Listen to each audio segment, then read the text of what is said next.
Bonjour, je vais corriger l'exercice 6 du télé de chimie numéro 6. Voici l'énoncé, il est assez épuré.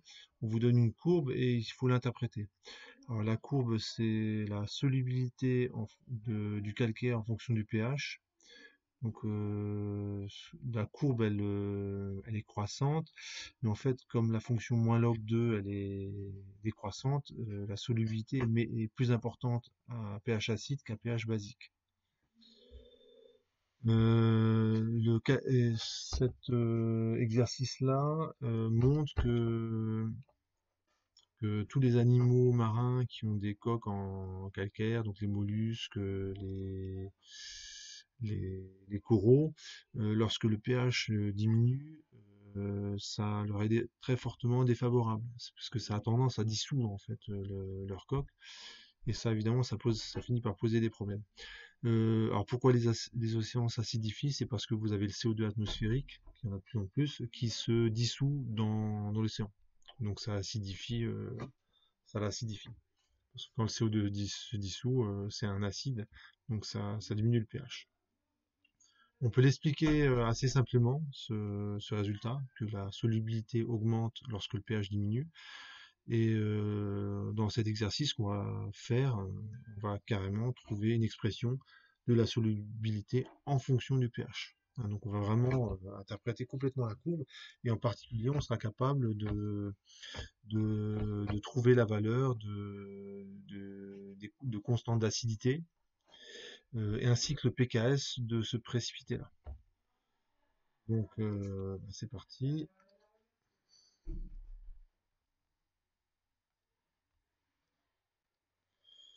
Donc voici la courbe.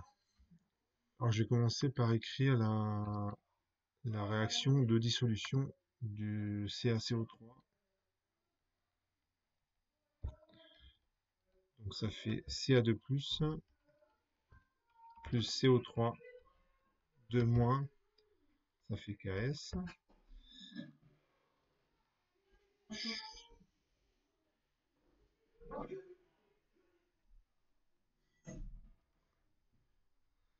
En mol. État initial, état final. Je rappelle que la définition de la solubilité, c'est le volume de 1 litre. Et toujours par définition, lorsqu'on met la solubilité dans l'état initial du précipité, on finit avec 0+, c'est-à-dire qu'il reste un grain de précipité, ce qui va me permettre d'appliquer la loi d'action de masse. Et puis, il est quand même présent le précipité, donc voilà, on peut écrire la loi d'action de masse. Donc ça fait S et S. Et ce qui se passe dans la foulée, c'est que le CO3 de moins, et c'est ce qui permet d'expliquer pourquoi la solubilité augmente lorsque le pH diminue. Lorsque on est en milieu acide, le CO3 de moins, il est d'une certaine façon aspiré. Il devient tout de suite HCO3-, puis H2CO3. Il va capter des protons. Et du coup, le déficit de CO3 de moins, la conséquence, c'est que ça va favoriser la dissolution de calcaire excédentaire. Donc c'est pour ça que la solubilité augmente avec le pH. Donc, et maintenant on fait tous les calculs. Alors voilà, ça on va l'écrire. Donc le CO3 de moins produit réagit avec l'eau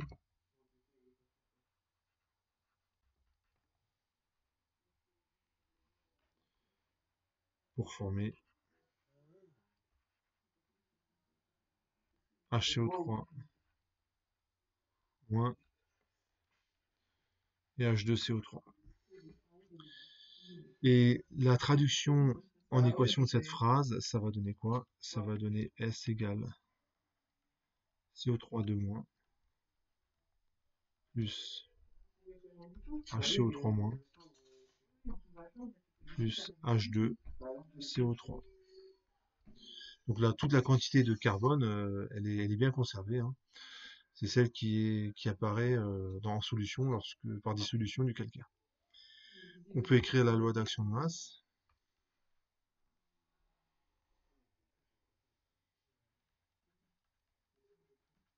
à l'équilibre.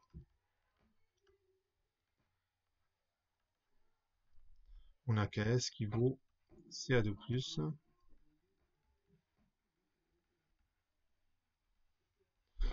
fois CO3 de moins, divisé par 1, qui est l'activité d'un solide. Donc ça, je le marque pas, hein, et donc on a bien un produit, c'est pour ça qu'on a le KS s'appelle produit de solubilité, je vous l'ai déjà indiqué.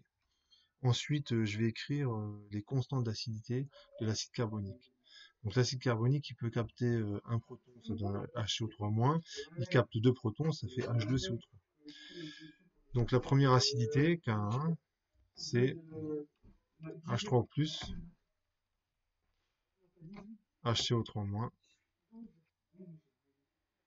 sur H2CO3. Je vous écris rapidement la... Alors, normalement, quand vous avez une constante d'acidité, vous pouvez écrire ça directement. Vous n'êtes pas obligé d'écrire l'équation chimique à côté. C'est juste, c'est une définition du cours.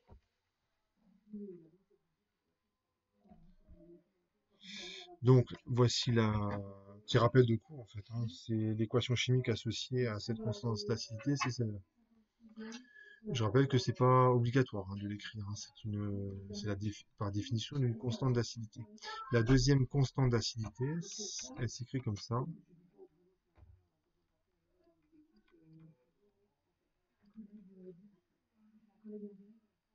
Et on a ceci.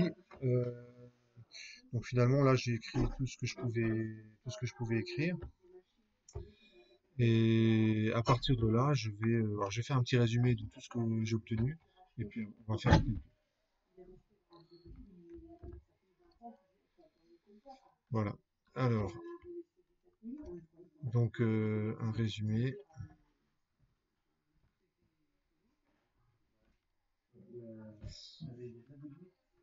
On a la solubilité.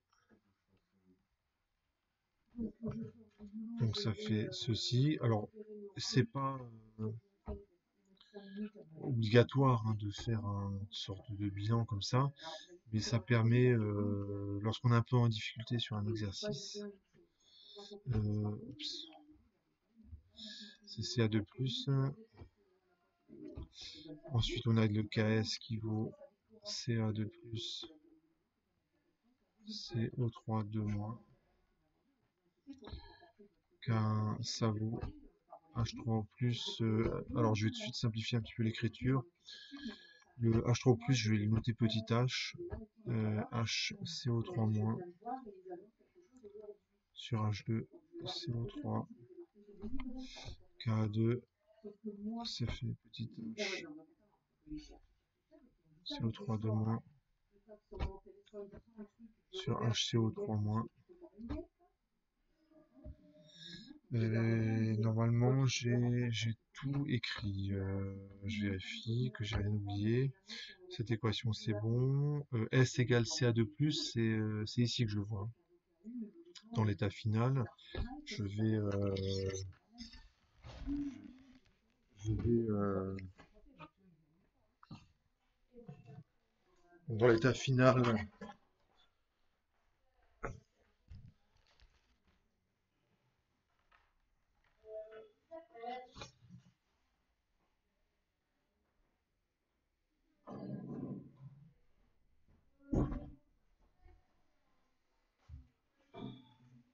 Alors, dans l'état final, on le voit ici, hein, le fait que, puisqu'on a un volume de 1 litre, la solubilité, c'est la concentration de CA2+.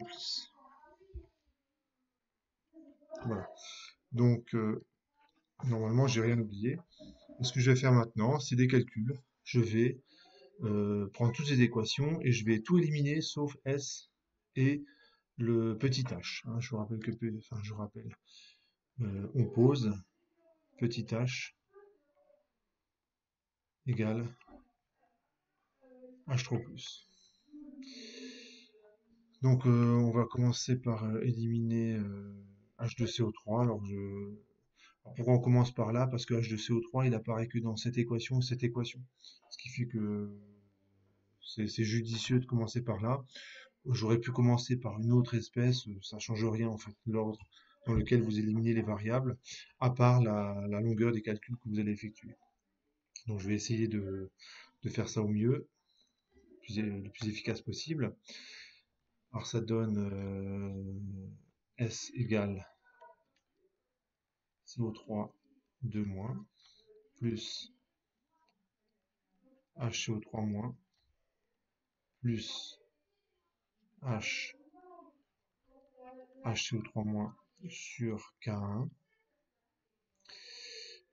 J'ai K2 qui est égal à petit h CO3 de moins, HCO3 moins, et KS, ah oui, je vais aussi en profiter pour me débarrasser de Ca2+. Ça fait petit s fois CO3 de moins. Donc je suis passé de 5 équations, j'ai éliminé 2 variables, donc j'ai 3 équations, donc tout va bien. Et donc je continue mon calcul, et cette fois-ci je vais éliminer HCO3 moins. Pour être efficace dans les calculs, HCO3-, je le mets en facteur. Et ensuite, je remplace. Ça donne S égale CO3 de moins plus 1 plus H sur K1. Et HCO3 moins, c'est H CO3 de moins sur Ka2 et Ks. Ça fait S fois CO3 de moins.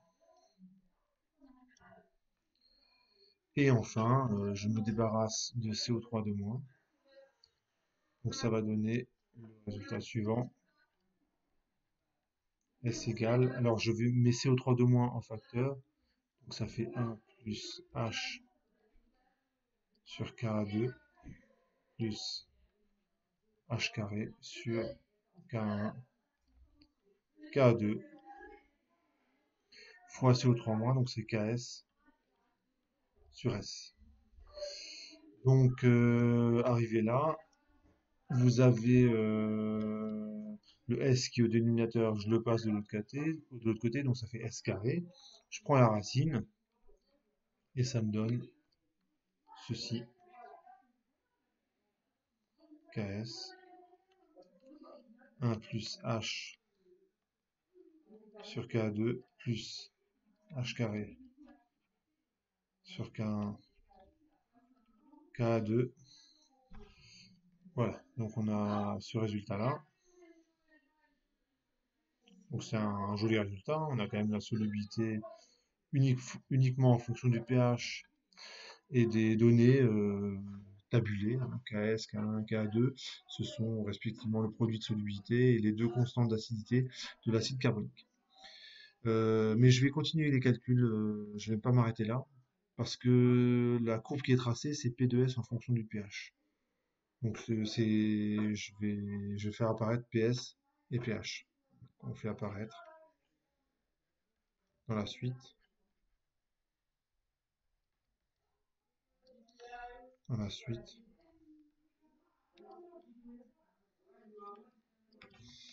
P2S et pH. Donc P2S, ça vaut quoi? C'est moins log de S.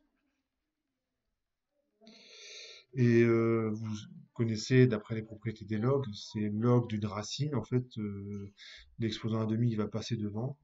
Donc, tout calcul fait, ça fait un truc comme ça. Moins log de KS, moins log de 1 plus H sur K2 plus H carré, K1, K2. Et là, vous connaissez le PKS, par définition, hein, c'est PKS. Je continue mon calcul. Alors pour faire apparaître pH, ça va être simple puisque je vais utiliser le fait que H c'est 10 puissance moins pH. pk1 c'est 10 puissance moins pk1, et ka2 c'est 10 puissance moins pka2. Et donc, je fais les calculs. Le S, c'est 1 demi de pks moins log 1 plus 10 puissance pk2 moins ph plus 10 pk1 plus pk2 ph. Ouais, ouais, non, ouais, le problème c'est que je peux pas m'arrêter, c'est chiant quoi.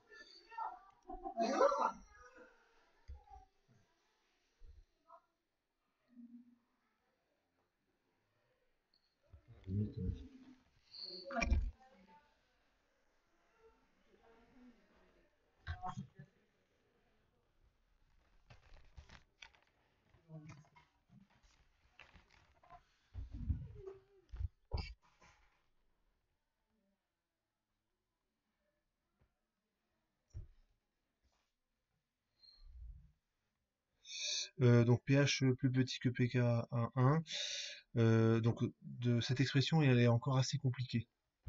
Donc ce que je vais faire, c'est que je vais traiter trois cas. Et en fait, dans chacun des cas, elle va vraiment, vraiment se simplifier l'expression. Et alors, ce qui va se passer, c'est que oui, dans le log, vous avez trois termes. Donc là, c'est pas très pratique. Ce qui va se passer, c'est que chaque fois que je vais traiter un cas, je vais me rendre compte que sur les trois termes, il y en a un qui prédomine vraiment sur les autres. Et donc, du coup, sur les trois, je vais en garder qu'un seul. Et quand je regarde qu'un seul, par contre, là, on a une simplification drastique de l'expression qui va être très simple. Et voilà, mettons-le en œuvre. Alors, pour vous montrer que ça marche bien, je vais faire une application numérique. Le pK1, donc ça, c'est des grandeurs qui sont tabulées, hein, ça vaut à peu près 6 pour l'acide carbonique. Et le pKa2, ça vaut à peu près 10. Donc, la valeur ici, c'est environ 10. Ça, c'est environ 10. Et ça, c'est environ 6.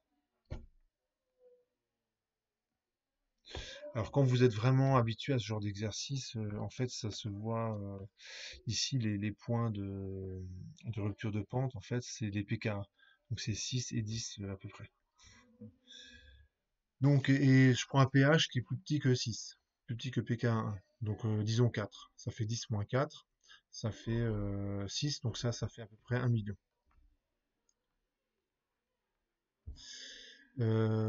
Et si je regarde ce terme-là, ça fait 16 moins, j'avais dit pH de 4, moins 8, ça fait 10 puissance 8. Donc ce que vous remarquez, finalement, c'est bien le troisième terme là, qui domine vraiment les autres. Il est 100 fois plus grand que le deuxième, et il est 100 millions de fois plus grand que le premier. Donc finalement, ce que on a cette expression.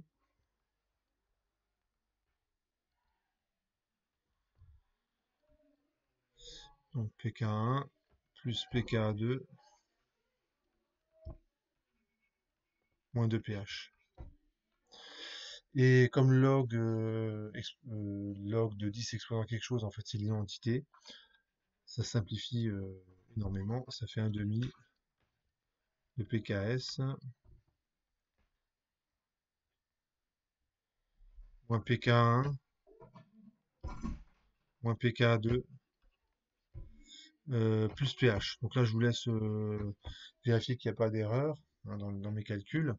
Et ce que vous voyez, c'est une expression qui est relativement simple. Et ce que vous avez ici, c'est bien l'ordonnée. Et ce que vous avez ici, c'est bien l'abscisse.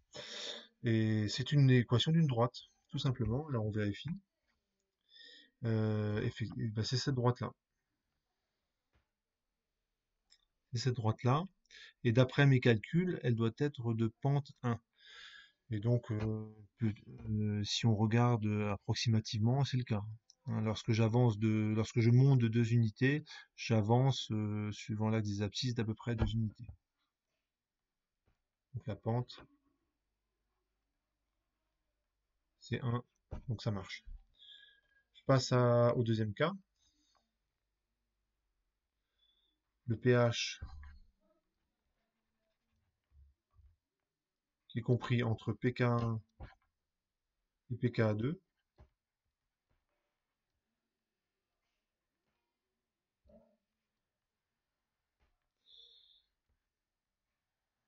Oula.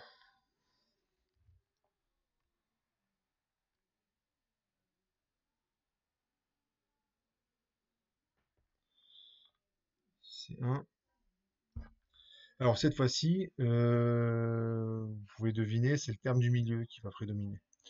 Donc plutôt que de faire des longs discours, je vais de nouveau faire une application numérique. Ça vaut environ 6, pK1, pK2 ça vaut environ 10, et donc je prends un pH de 8. Voilà. Je prends un exemple, je fais une application numérique, et lorsque je la fais, ce que je remarque, donc ici ça fait 1, ça fait 10 moins 8, ici je vais plutôt être à 100, et lorsque je regarde ici, ça fait 6 plus 10 moins 2 fois 8, ça fait 1.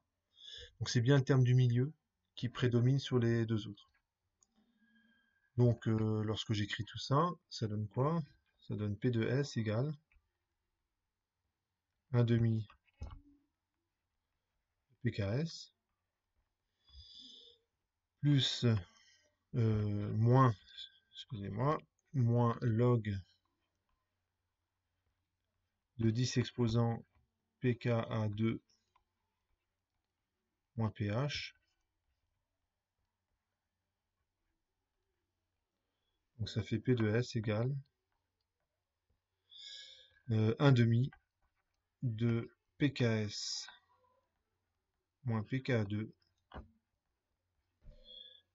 plus 1 demi de pH.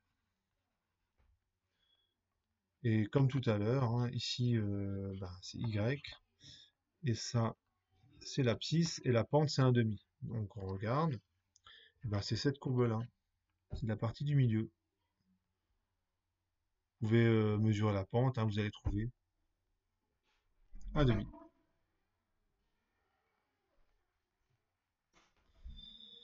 Alors ce qu'on peut vérifier, c'est que le point de croisement là, c'est bien le PK1.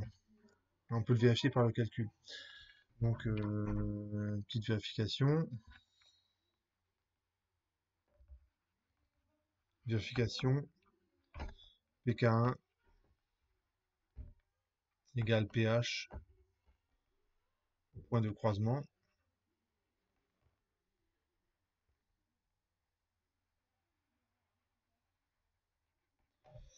Alors, il suffit de remplacer pH par PK1. Donc ça va donner quoi quand vous faites ça avec le 1,5, en fait ça revient à mettre un plus ici. Donc je vous laisse faire le calcul hein, en détail si vous n'êtes pas convaincu. Hein. Ça fait donc PKS plus PK1 moins PKA2. Et si vous regardez ici, ça fait PKS moins PKA2 plus PK1. Donc on retrouve bien la même valeur.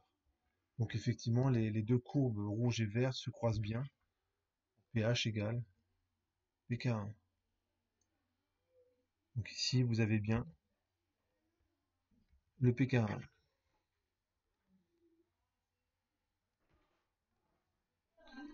Qui vaut à peu près 6,4.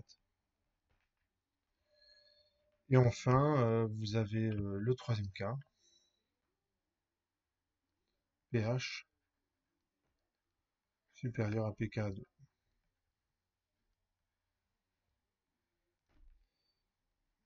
P de S, ça vaut quoi? Donc là, ce qu'on va constater, c'est que c'est le premier terme qui prédomine. Effectivement, on refait une application numérique. Je prends pH plus grand pKa2, là, je prends pH égale 12. Donc ça fait 10 moins 12, ça fait 1 centième ici. Là, ça fait 16 moins 24, bon, ça fait encore un truc encore plus petit. Donc en fait, c'est le log de 1 qui prédomine, et log de 1, ça vaut 0. Donc ici, on a une expression, c'est l'expression la plus simple, c'est 1 demi de PKS. Donc ce que vous avez ici, c'est Y, égale constante. Effectivement, hein, c'est cette portion-là où la solubilité est constante. Et au niveau du croisement, hein, donc là, je le redémontre pas, mais je pense que voilà, si vous pouvez le faire par vous-même, c'est pas très difficile, hein. Vous prenez pH égale pKa2 et vous remarquez que la courbe bleue et la courbe verte se croisent bien, hein, donnent la même valeur de P2S. Donc si on a pKa2 égale 10,2. Voilà. Et ici, vous avez le pKs, un demi de, je vais y arriver. Voilà, un demi de pKs, c'est à peu près.